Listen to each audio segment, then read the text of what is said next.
There are two most important days in one's life. The day you're born and the day you understand why. Today, to me, is a very special day because I'm going to share with you the second day, the most important day of my life, understand what is the purpose of my life. And that has everything to do with what we're talking about, the art of air. And everything initiates starting from energy. So I'm going to share this story starting to give you a picture about how we evolve in our understanding about life.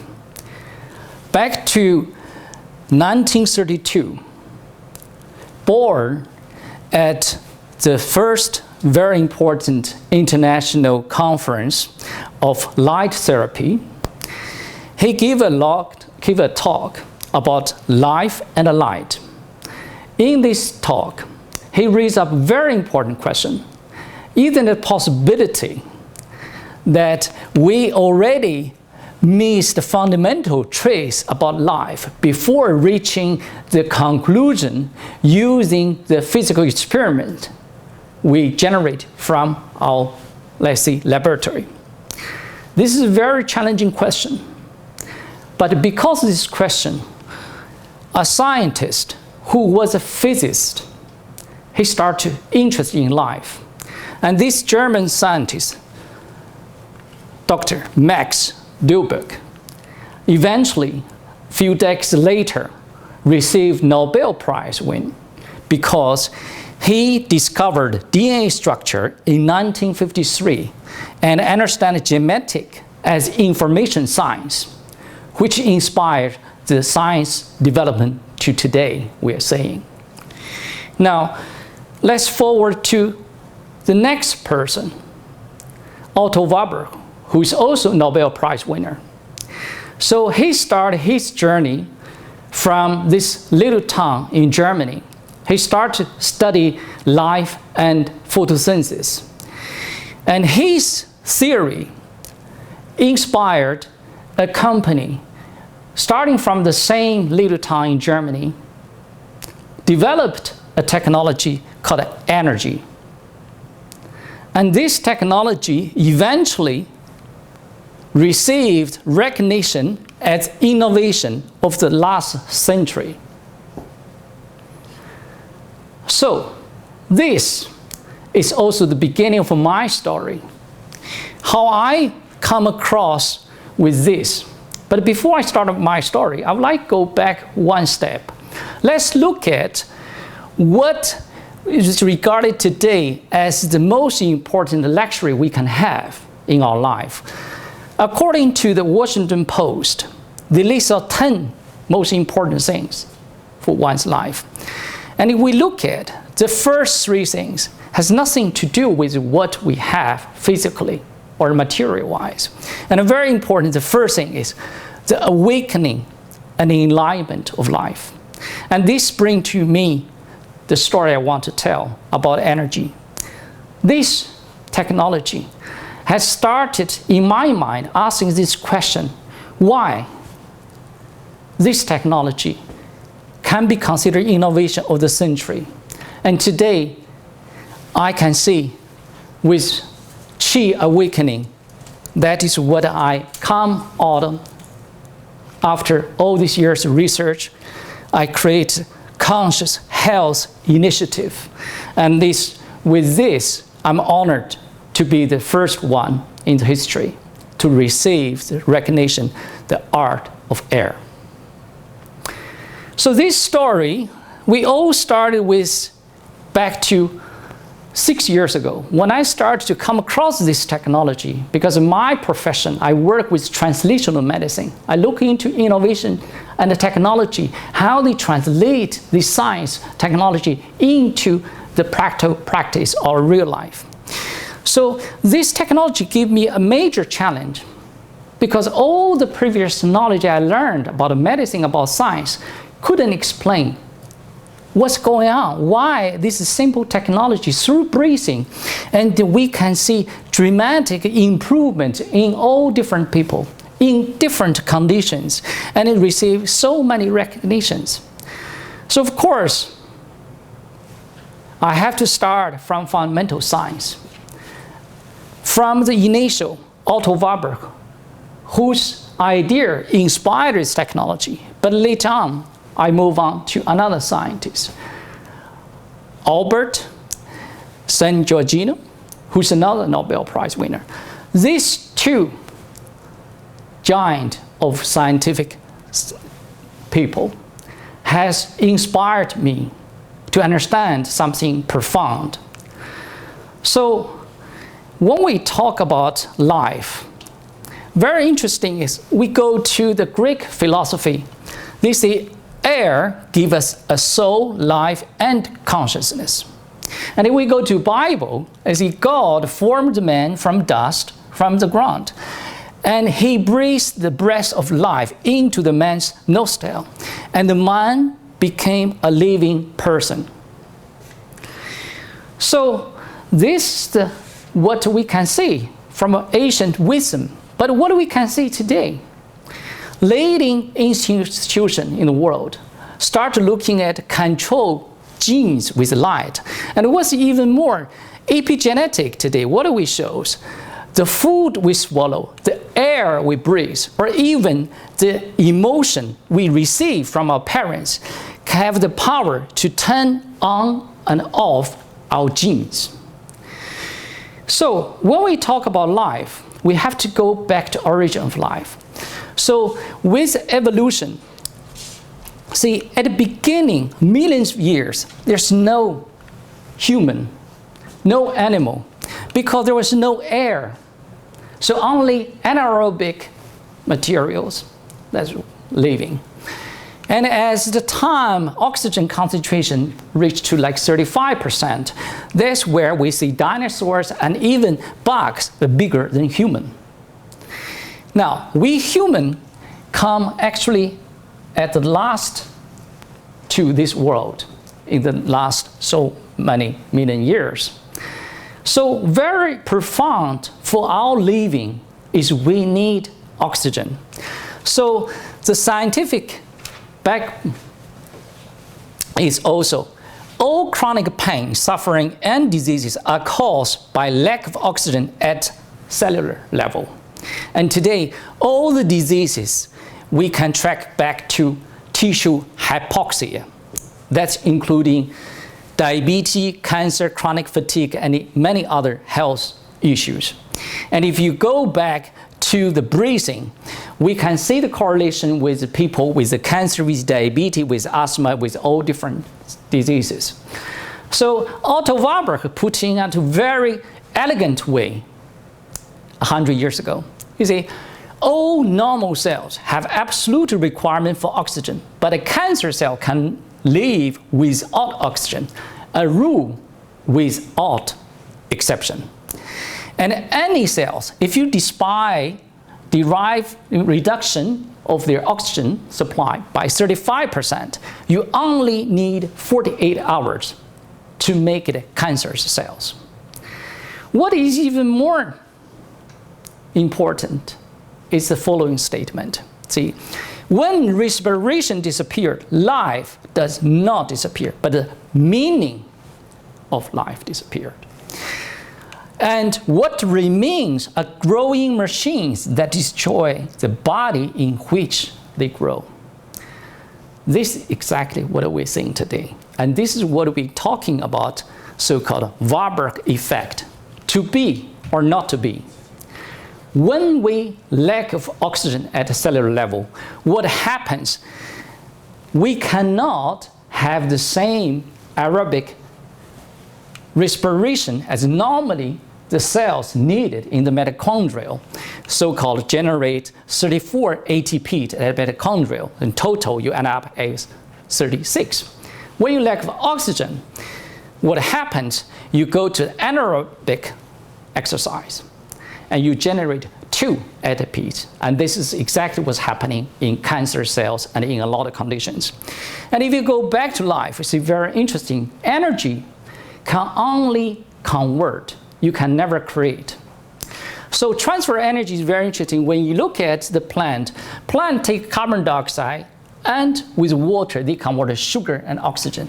In the human, we do the exactly opposite.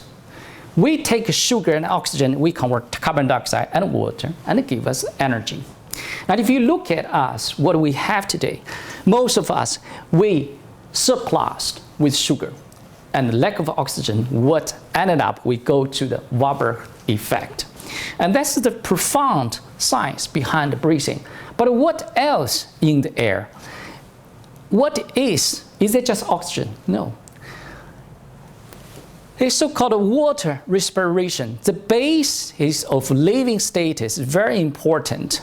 Is converting oxygen, the energy, electric energy, into water in 4-step conversion. And during this conversion, there's release of electric energy. And this is the base of living. And if we go to our life, or let's say human, so cells and the tissues must maintain reduction environment to survive. And this all the process, the cellular proliferation, differentiation, all these things require electric energy. So what we are looking at, even the cells growth and also required electric energy, oxygen. So today also I see why there are so many people we see cancers, but then we don't see cancer in the heart. Because in the heart tissue, you have a strongest so-called transmembrane potential, and the same with the newly born cells. But when we getting lack of energy, so what happens? The normal cells is the fat cells can survive. That's why we see a lot fat people in daily life. But the same, when it jump even further, there's only one type of cells can survive, it's cancer cells. So in the energy transfer, life is driven by nothing but the electron. This is stated by San Giorgino. And very important, the base living is about water. So today, scientific research going to water is tremendous. There are a lot of things we can talk about, but I think a lot of people are already familiar about memory of water. And even Nobel Prize winner discovered to prove water has memories. And if you look at ourselves, we so often hear we're 70% of water. But in reality, if you calculate by molecule, 99% we are water.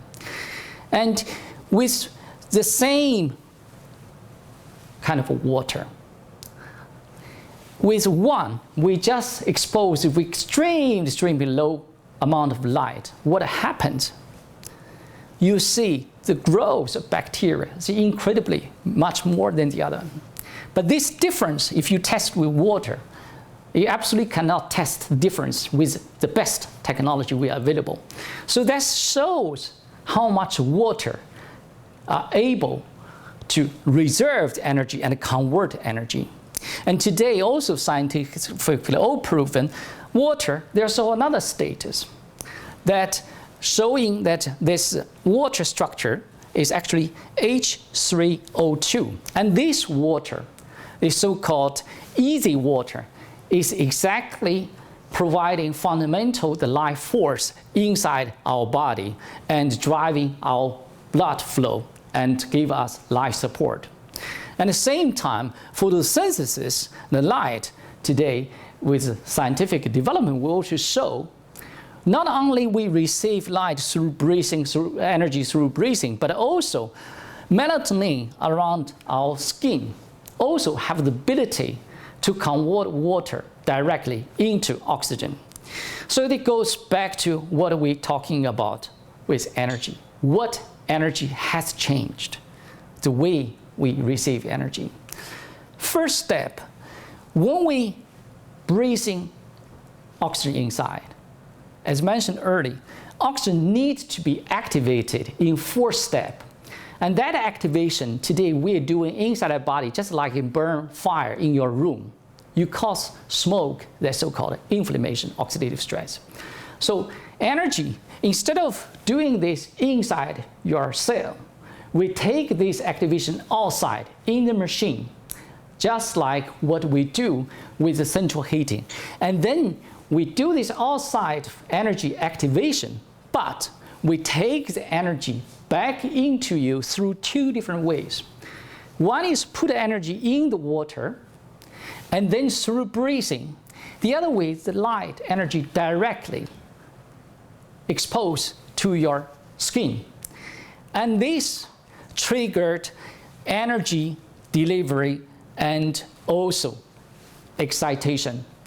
So this is just like a little bioreactor inside the body. We provide a fundamental life force, electric energy. So how electric energy is working for us? See, the body electron, we talk about, see, all emotion, everything what we register in our daily life associate with electric change in our body.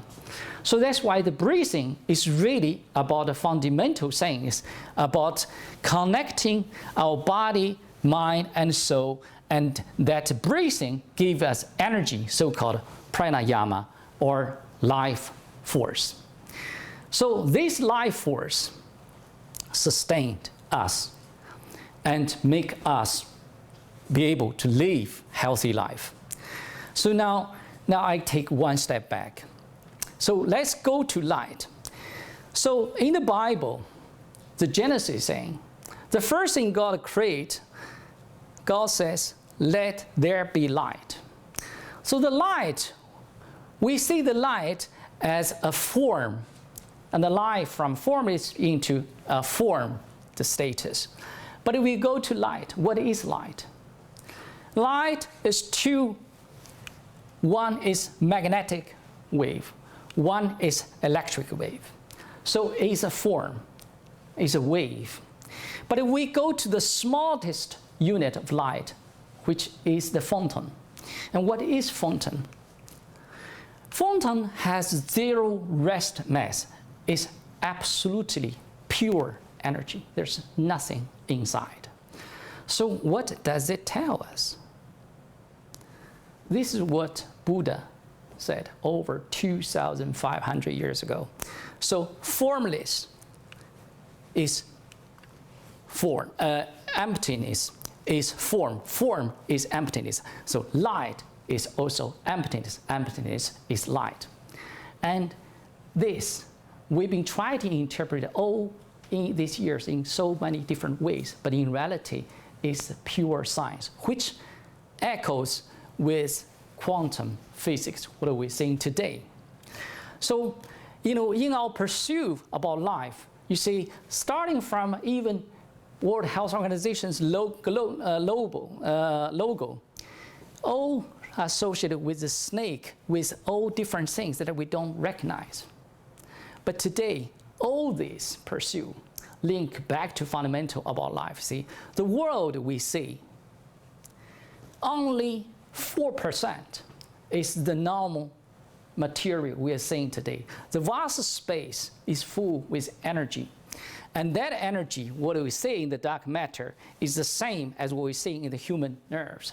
So if we start slowing down ourselves, our health, 96% is the space.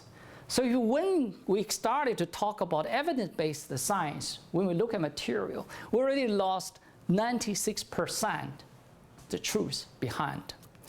So with this, I want to emphasize, correlation also from ancient yogic, yoga, Shiva, to today scientifically showing the cells every moment is vibrating, dancing. And the same wave we have seen written in the India Tantra Sutra. We see the same with the scientifically proven sound of Om. So basically, wave convert into matter, matter convert into wave, and that is also proven by scientists. So Nikola Tesla say, If we want to understand the universe, we must think in terms of energy, frequency, and vibration. So, energy. Get back to where I start. When I start with energy 6 years ago, I written on their guest book, Energy for Life. And today, the art of air, for me, what does it mean? It means really awakening of life. And this is what I have embarked on my road, Qi Awakening. Today, I set up Qi Awakening Academy to help people understand essence of life and energy and how we understand ourselves. The health required fundamental, what we always rely on, the air, and everything in life, the art, is inside that air. So this is my story, my journey, and my greatest gratitude actually is the other way around. I thank energy for giving me this knowledge to make me become the person I am. And I truly understand the second day of my life, the person of my life. And thank you, energy.